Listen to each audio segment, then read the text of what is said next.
ஓபிஎஸ்க்கு அடிக்கும் அதிர்ஷ்டம். நண்பர்களே, நம்ம போடக்கூடிய வீடியோக்கள் உங்களுக்கு பிடிச்சிருக்கு அப்படின்னா ஒரு லைக் பண்ணுறதுக்கு மட்டும் மறந்துடாதீங்க.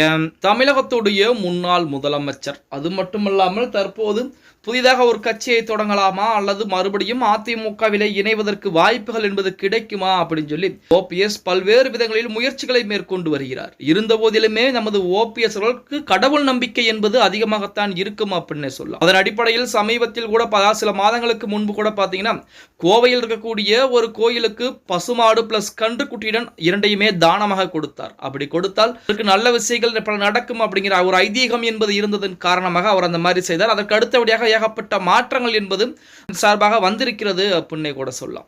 இப்படிப்பட்ட சொல்லில் நேற்று தினம் ராமேஸ்வரம் திருக்கோயிலில் சாமி தரிசனம் செய்திருக்கிறார் அப்படிங்கிற செய்திகள் என்பது வெளியாகி இருக்கிறது.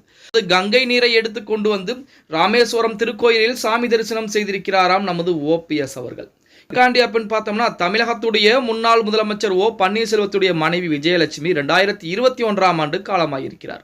அவரது ஆத்மா சாந்தி அடைய ஓபிஎஸ் காசிக்கு யாத்திரை சென்று கங்கையிலிருந்து தீர்த்தம் எடுத்துக்கொண்டு நேற்று தினம் பார்த்தீங்கன்னா காலை ராமேஸ்வரம் வந்திருக்கிறார். பின்னர் விஸ்வநாதர் சன்னதி எதிரே கங்கா பூஜை செய்திருக்கிறார். அந்த புனித நீரை ராமேஸ்வரம் ராமநாத சுவாமிகள் அபிஷேகம் செய்திருக்காங்க. அந்த குடும்பத்துடன் வந்து ஓபிஎஸ் பார்த்தீங்கன்னா அவருடைய குடும்பத்துடன் கலந்து கொண்டிருக்கிறார் அப்படிங்கிற செய்திகள் என்பது வெளியாகி இருக்கிறது. அது மட்டுமில்லாமல் ராமேஸ்வரம் திருக்கோயிலில் இந்த மாதிரி கங்கை நீரை எடுத்துக்கொண்டு வந்து அபிஷேகம் செய்தால் ஓபிஎஸ்க்கு பல நல்ல விஷயங்கள் நடக்கும் அப்படிங்கிற மாதிரி ஒரு ஐதீகம் என்பது இருப்பதன் காரணமாக ஓபிஎஸ் அந்த மாதிரி செய்திருக்கிறார் அப்படிங்கிற மாதிரி செய்திகள் என்பது வெளியாகி கொண்டிருக்கிறது. ஒருத்தந்து பார்க்கலாம், எடப்பாடி பழனிசாமிக்கு எதிராக ஓபிஎஸ் பல்வேறு விதங்களிலே முயற்சி செய்து கொண்டிருக்கிறார். இருந்த போதிலுமே அதிர்ஷ்ட காற்று என்பது ஓபிஎஸ்ஸின் பக்கம் வீசாமல் தான் இருந்து கொண்டிருக்கிறது. வரக்கூடிய நாட்களிலே அந்த காற்று என்பது ஓபிஎஸ்ஸின் பக்கம் வீசுவதற்கு வாய்ப்புகள் இருக்கிறதா அப்படிங்கிறத ஓகே கைஸ், வீடியோ பிடிச்சிருந்தா மறக்காம ஒரு லைக் பண்ணி விட்டுருங்க.